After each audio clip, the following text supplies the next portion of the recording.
¿Alguna vez nos hemos detenido a pensar cómo se puede realmente entender la salud de toda una comunidad? Es una pregunta clave, ¿verdad?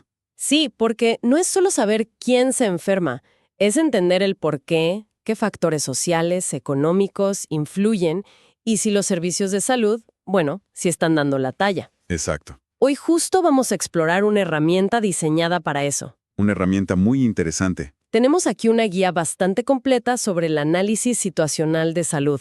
Seguro muchos lo conocen por sus siglas, ASS. El famoso ASS. Sí, La idea es que lo desglosemos juntos, ver qué es, por qué es tan importante y cómo se arma, ¿no? Como si estuviéramos leyendo un mapa complejo de la salud local. Y ojo, mencionaremos algunas siglas como GIS, que es el Sistema de Información de Salud, o INEI, el Instituto Nacional de Estadística e Informática, que son clave en esto. perfecto. Mira, yo pienso en el ASIS como una radiografía muy completa. O quizá mejor, un diagnóstico integral de cómo está la salud de una población, pero siempre dentro de su entorno. No solo la foto de la enfermedad, sino todo el cuadro. Exacto. No mira solo la enfermedad aislada, sino todo el contexto. Y como veremos, abarca tres grandes dimensiones, ¿eh? Por un lado, cómo es la gente, su demografía, su situación socioeconómica. Ajá.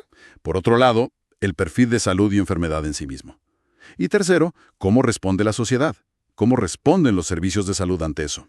Suena fundamental, la verdad. Entonces, entremos en materia. Empecemos por lo básico. ¿Qué es exactamente el ASIS? El nombre suena un poco técnico, pero ¿cuál es su esencia?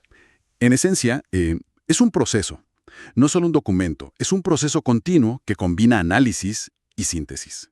Analizar y juntar las piezas. Eso es, su objetivo es medir, claro, pero sobre todo explicar el perfil de salud de una población.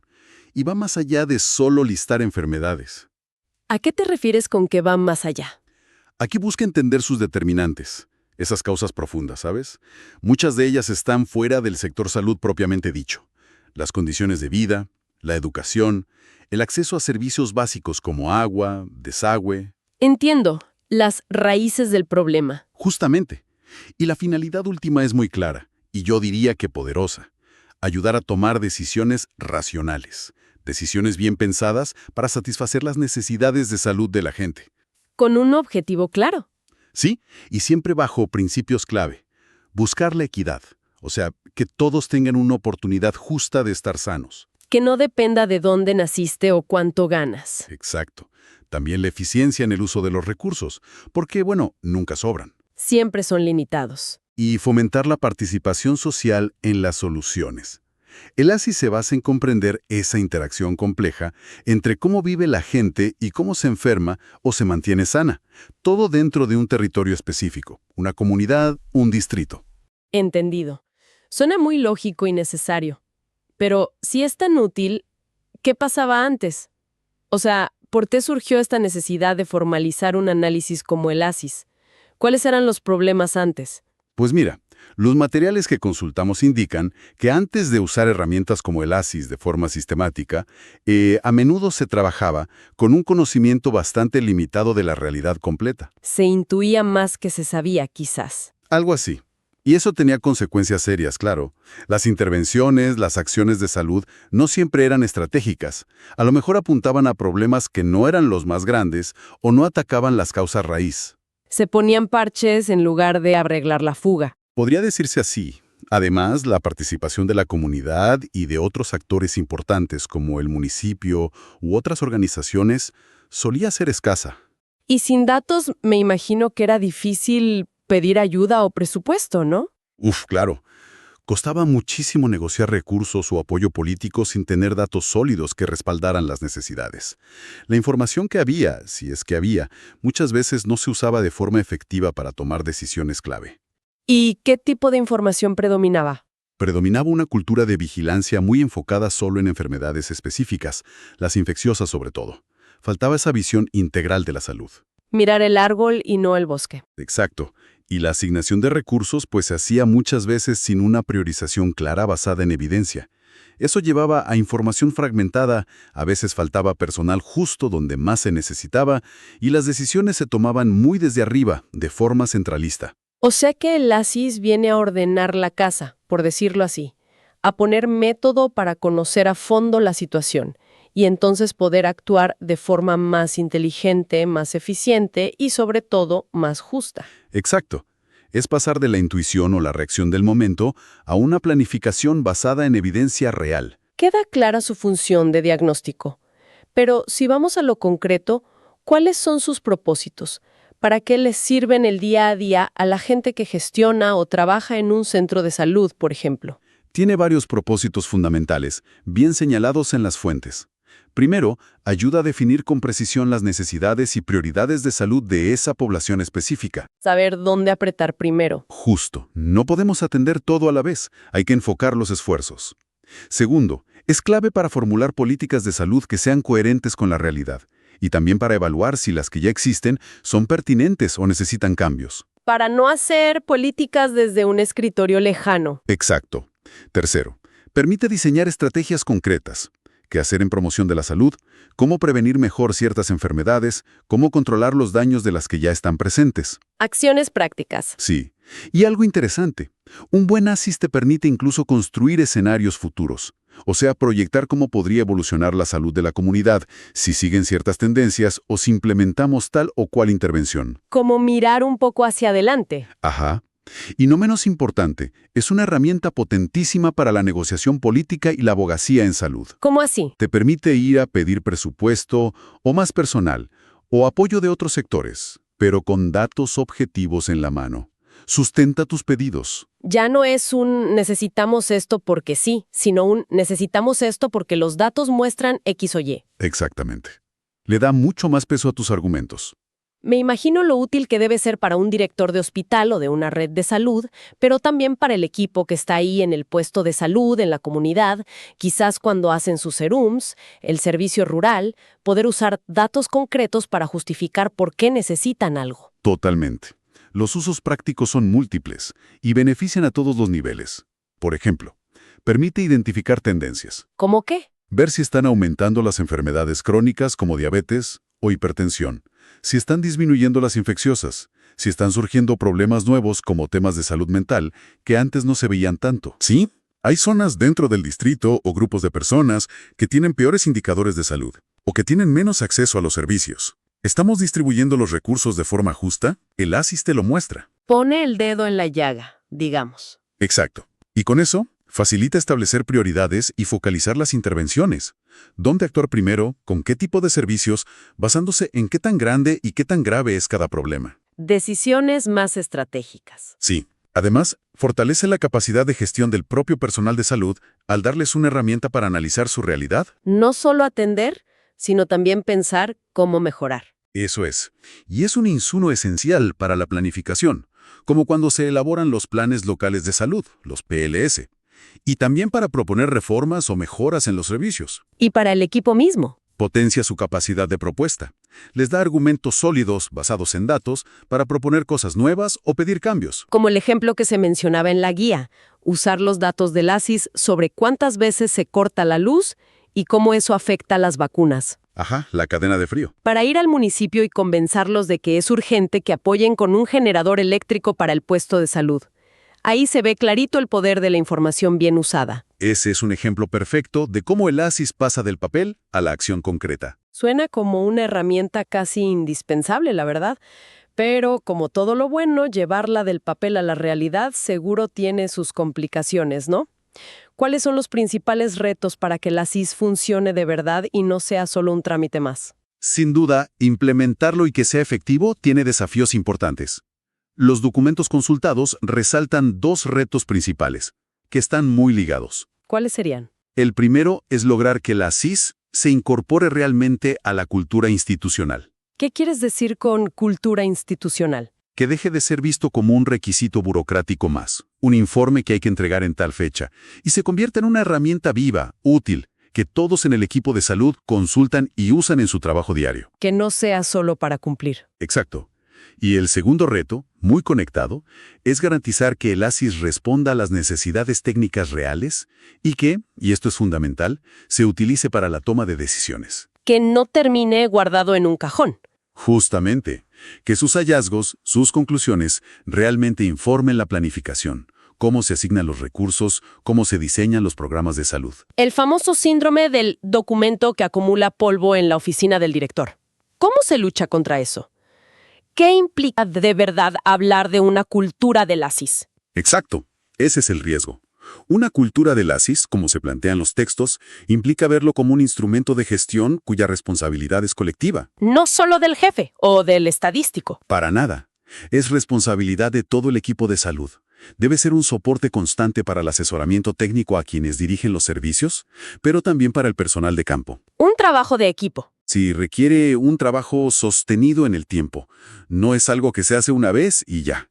Y, muy importante, necesita la participación de múltiples actores. No solo el personal de salud, sino también la comunidad, otros sectores. Que todos se apropien de la información. Exacto. Sus resultados deben ser considerados como productos corporativos, o sea, algo que pertenece a toda la institución, que se conoce, se discute, se apropia. No puede ser patrimonio exclusivo de la dirección o de una oficina. Así se genera compromiso y se asegura que se use, ¿no? Claro, porque si todas participaron en construirlo y entenderlo, es más probable que luego usen esa información. Entendido. Es un cambio de mentalidad hacia el análisis constante y compartido. Ahora, pongámonos más prácticos. Si un equipo quiere hacer un ASIS, ¿cómo se hace? ¿Cuál es la metodología básica que se sigue? Bueno, el proceso metodológico, basándonos en la guía que tenemos, generalmente sigue una secuencia lógica de pasos. Son como etapas. A ver, ¿cuáles son? Primero, hay que identificar los componentes e indicadores clave. O sea, definir qué cosas vamos a medir. Generalmente se agrupan en esas tres grandes áreas que ya mencionamos: el contexto demosocioeconómico, el perfil de salud-enfermedad y la respuesta social y de los servicios. Definir qué mirar. Exacto. Segundo, identificar las fuentes de datos. ¿De dónde vamos a sacar la información para cada uno de esos indicadores? Este paso es crucial. Saber dónde buscar. Tercero, recolectar los datos y asegurar su calidad. Un paso fundamental, porque si los datos son malos, las conclusiones serán erróneas. Basura entra, basura sale, como dicen. Algo así. Cuarto, procesar la información. Hay que organizar todos esos datos. Hacer tablas, gráficos, mapas. Por ejemplo, construir la pirámide poblacional para ver fácil la estructura de edad y sexo. Darle forma a los números. Quinto, y este es el corazón del ASIS, analizar e interpretar la información. No basta con tener los datos ordenaditos. Hay que darle sentido. ¿Qué implica ese análisis? Implica comparar la situación local con promedios regionales o nacionales, para ver cómo estamos. Buscar patrones, tendencias a lo largo del tiempo. Identificar relaciones entre diferentes factores. La pobreza se relaciona con tal enfermedad, el bajo nivel educativo con cuáles problemas. Encontrar las conexiones. Exacto. Sexto, con base en ese análisis, identificar los principales problemas. Tanto del lado de la demanda, o sea, las necesidades de salud de la gente, como del lado de la oferta, la capacidad y el desempeño de los servicios para responder a esas necesidades. Lo que falta y donde falla el sistema. Y séptimo, reconocer inequidades y formular propuestas. Viendo todo lo anterior, se identifican las brechas, las desigualdades y se formulan recomendaciones o propuestas concretas. Y esto usualmente alimenta la creación o la actualización del Plan Local de Salud, el PLS. O sea, el ASIS termina en propuestas para mejorar. Ese es el objetivo final. Mencionarte las fuentes de datos como un paso clave. Y dijiste que una fortaleza del ASIS es que usa información muy diversa. ¿Qué tipo de fuentes se suelen utilizar? Porque no todo estará en el centro de salud, imagino. Así es. Esa diversidad es una de sus grandes riquezas. Se nutre de varias fuentes. Por ejemplo, encuestas poblacionales, como la ENDES, Encuesta Demográfica y de Salud Familiar, o la ENAO, Encuesta Nacional de Hogares, que hace el INE en Perú. Estas dan información sobre condiciones de vida, salud, nutrición, uso de servicios, directamente desde los hogares. La voz de la gente. Exacto. Luego, por supuesto, los registros de los propios servicios de salud. Aquí entra el GIS, Sistema de Información de Salud, donde se registra cada atención. Si existe, el GIS, Sistema de Información Geográfica para mapear.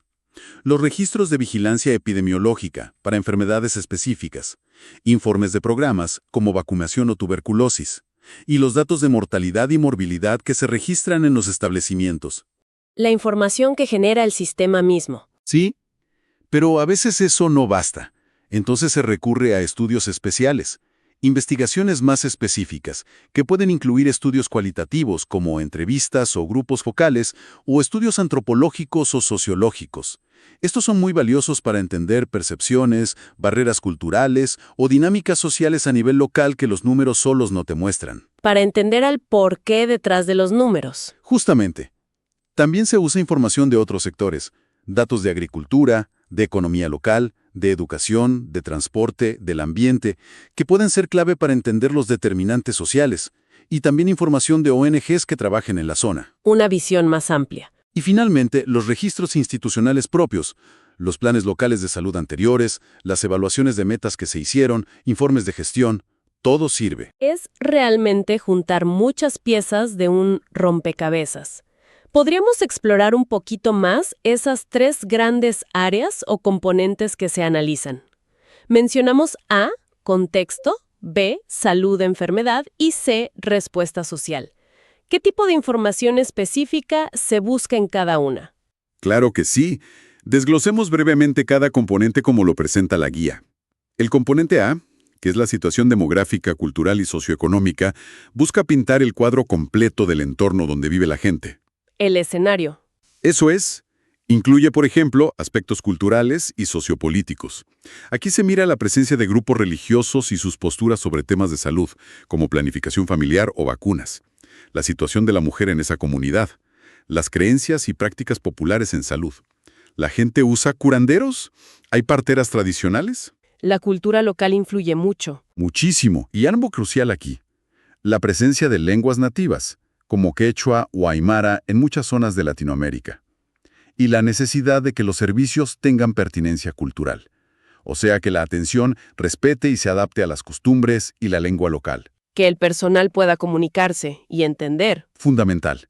Luego vienen los indicadores sociales y económicos, como la composición étnica, los niveles socioeconómicos y la pobreza, que a menudo se mide con el índice de necesidades básicas insatisfechas, el NBI. ¿Qué mide el NBI? Mide cosas concretas como si la vivienda es inadecuada, si no hay desagüe, si hay hacinamiento, mucha gente en poco espacio, si los niños no van a la escuela o si hay mucha dependencia económica en el hogar. Son indicadores de carencias básicas. Carencias que afectan la salud directamente. Por supuesto. También se analizan las principales actividades económicas de la zona: agricultura, minería, comercio, y si tienen alguna relación con riesgos para la salud. El nivel de educación, tasas de analfabetismo, qué porcentaje de gente tiene estudios superiores, el saneamiento básico, acceso a agua segura, electricidad, alcantarillado. Condiciones de vida básicas. Y finalmente, la estructura y dinámica poblacional. ¿Quiénes viven ahí? Población total. ¿Cómo se distribuye por edad y sexo? Ahí entra la famosa pirámide poblacional. Si es zona urbana o rural. ¿Cómo cambia la población? Las tasas de fecundidad, natalidad, mortalidad, la esperanza de vida. Y si hay migraciones importantes, gente que llega o se va. Entender todos esos detalles es clave. Saber si el personal de salud habla la lengua local o ver cómo el hacinamiento, que es un indicador de NBI, puede disparar las infecciones respiratorias. Ahí se ve cómo este componente A conecta directamente el contexto social con la salud. Es la base sobre la que ocurre todo lo demás. Exactamente. Esa es la base. Luego, el componente B, que es el análisis del proceso salud-enfermedad, ya se enfoca en el perfil epidemiológico como tal. ¿De qué se enferma y muere la gente? Eso es, se analiza la morbilidad, de qué se enferma la población, cuáles son las principales causas por las que consultan o por las que los hospitalizan. Se mira la incidencia, los casos nuevos y la prevalencia, todos los casos existentes de las enfermedades más importantes. ¿Y la mortalidad? Y la mortalidad. ¿De qué muere la gente? Se calculan tasas clave como la mortalidad general, la infantil, la materna y la letalidad de ciertas enfermedades, o sea, qué porcentaje de los que se enferman de algo mueren por eso. Datos duros sobre la salud. Sí, y aquí es clave analizar las tendencias a lo largo del tiempo. ¿Están subiendo o bajando ciertas enfermedades? ¿Cómo estamos en comparación con la región o el país? Hay brechas grandes. Para esto se usan fuentes como el GIS si existe, y los sistemas de vigilancia epidemiológica. Ver la película, no solo la foto. Exacto. También se identifican otros problemas de salud pública que sean relevantes en esa zona en particular. Quizá enfermedades transmitidas por vectores como dengue o malaria, problemas de salud mental, violencia, accidentes, lo que sea importante ahí. Problemas específicos del lugar. Y algo muy útil que se hace en este componente es elaborar mapas de riesgo. Visualizar en un mapa dónde se concentran geográficamente ciertos problemas de salud o factores de riesgo. Para saber dónde intervenir con más urgencia. Justamente. Aquí es donde le ponemos nombre y apellido a los problemas de salud. Identificamos las 10 principales causas de enfermedad en niños o mapeamos las zonas con mayor riesgo de una infección específica, por ejemplo. Es el núcleo duro de la epidemiología, pero aplicada a la gestión local. Queda claro. Y nos falta el tercero. Correcto. Finalmente, el componente C, que es la respuesta social y servicios de salud. Este analiza cómo el sistema de salud y la sociedad en general responden a esas necesidades y problemas que identificamos en los otros componentes. ¿Qué tenemos para enfrentar la situación? Exacto. Primero, se describe la oferta de servicios. ¿Qué tipos de establecimientos hay? Puestos, centros, hospitales, si hay servicios móviles que van a las comunidades, si hay oferta privada o de ONGs trabajando en salud. ¿Cuál es la complejidad de esos establecimientos, su capacidad para resolver problemas de salud? El mapa de los servicios disponibles. Luego, se analizan los recursos disponibles en esos servicios. Los recursos humanos. ¿Cuántos médicos, enfermeras, obstetras, técnicos hay por cada 10.000 habitantes, por ejemplo? Y los recursos físicos. ¿Cómo está la infraestructura, el equipamiento, si hay medicamentos suficientes, si hay sistemas de comunicación? Con que contamos realmente. Después, se detalla la cartera de servicios que se ofrece. ¿Qué tipo de atenciones se dan? Atención médica general especializada, salud materna, infantil, inmunizaciones, planificación familiar, salud mental, odontología, todo lo que se ofrece. Lo que se supone que hacen. Y muy importante, no solo se describe lo que hay, sino que se usan indicadores para medir el desempeño de esos servicios. Aquí se agrupan varios aspectos clave. ¿Cómo sabemos si funcionan bien? Bueno, se mira la accesibilidad. ¿Puede la gente llegar a los servicios?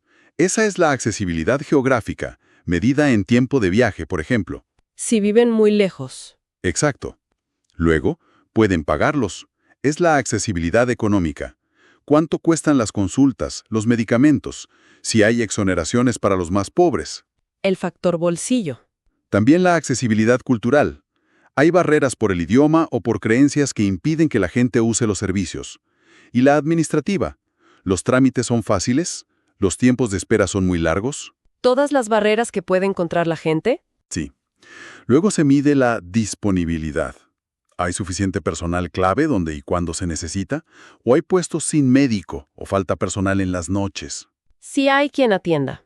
Se mira el uso de servicios. ¿Qué tan productivo es el personal? ¿Cuántas atenciones hacen? ¿Cuántas veces se atiende a una misma persona por un mismo problema? Eso es la intensidad de uso. ¿Y qué proporción de la población que debería atenderse en ese centro realmente lo usa? Esa es la extensión o cobertura de uso. Y aquí es clave, como dice la guía, diferenciar entre número de atenciones y número de personas atendidas, que no es lo mismo. Entendido. ¿Y la calidad? También se mide la calidad, muchas veces a través de la percepción de los usuarios. ¿Cómo sintieron el trato? ¿Fueron atendidos rápido? ¿Sintieron que el problema se resolvió? ¿Les dieron los medicamentos que necesitaban? A menudo se usan encuestas de satisfacción para esto. La opinión del paciente es importante. Muy importante. Y finalmente, se miran los resultados. ¿Se están cumpliendo las metas de cobertura de programas importantes como vacunación o control prenatal? Y en última instancia, todo este esfuerzo se traduce en un impacto real. Se ve una reducción en la enfermedad o la mortalidad por causas que se podrían evitar con buenos servicios. Cerrar el círculo. Recursos, procesos, resultados. Es una evaluación completísima del sistema. desde si hay suficientes médicos y si la gente puede pagar, hasta si las vacunas llegan a todos y si los usuarios se sienten bien tratados. Sí, busca dar una mirada de 360 grados a la respuesta que estamos dando. Entonces, después de este recorrido, me queda muy claro que el ASIS es muchísimo más que una simple recolección de datos o un informe estadístico que se guarda. Definitivamente no es solo eso. Es una herramienta de diagnóstico profunda, dinámica, vital, para entender esa trama tan compleja que es la salud en una comunidad. Y va mucho más allá de las enfermedades, para incluir sus raíces sociales, económicas, culturales, y además evalúa críticamente cómo responde el propio sistema.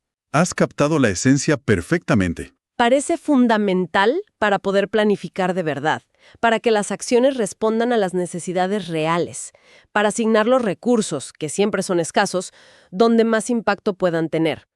Y sobre todo para trabajar por una mayor equidad en salud, ¿no? Para tratar de reducir esas brechas injustas que seguro el ASIS saca a la luz. Totalmente de acuerdo. El verdadero poder del ASIS, y esto lo subrayan los materiales que revisamos, no reside solo en la rigurosidad con que se recolecta la información, que es importante. La calidad del dato. Sí, pero el poder real está en la capacidad de analizarla críticamente, de conectar los puntos entre los diferentes componentes que vimos. Y sobre todo, de traducir ese análisis en acciones concretas. Que no se quede en el diagnóstico. Exacto. El ASIS debe ser el puente indispensable entre el dato y la decisión informada. Decisiones que busquen mejorar de forma tangible la salud y el bienestar de la población. Si no llega a eso, se quedó a mitad de camino. Y esto nos deja quizás una reflexión final. Hemos visto que el ASIS nos da una imagen muy detallada, construida con múltiples fuentes, con análisis técnico. Pero al inicio mencionamos la importancia de la participación social. Ajá. Entonces me pregunto, ¿cómo podría cambiar el panorama si se involucrara más activamente a la propia comunidad, no solo como fuente de datos, que ya se hace con encuestas o estudios cualitativos, sino en la interpretación colectiva de esos hallazgos del ASIS? Es una excelente pregunta. ¿Cambiarían las prioridades que identificamos técnicamente desde los servicios de salud si las discutimos y validamos con la gente? ¿Surgirían quizás soluciones o enfoques diferentes, propuestos desde la propia vivencia y el conocimiento local que tiene la comunidad? Sin duda, abriría nuevas perspectivas. Integrar ese saber popular y esa vivencia directa en el análisis podría enriquecer enormemente el proceso y, sobre todo, generar un mayor compromiso de la comunidad con las soluciones. Algo para seguir pensando y explorando, ¿no? ¿Cómo hacer ese diálogo entre el saber técnico del ASIS y el saber vivencial de la comunidad? Definitivamente. Un reto interesante para mejorar aún más esta herramienta.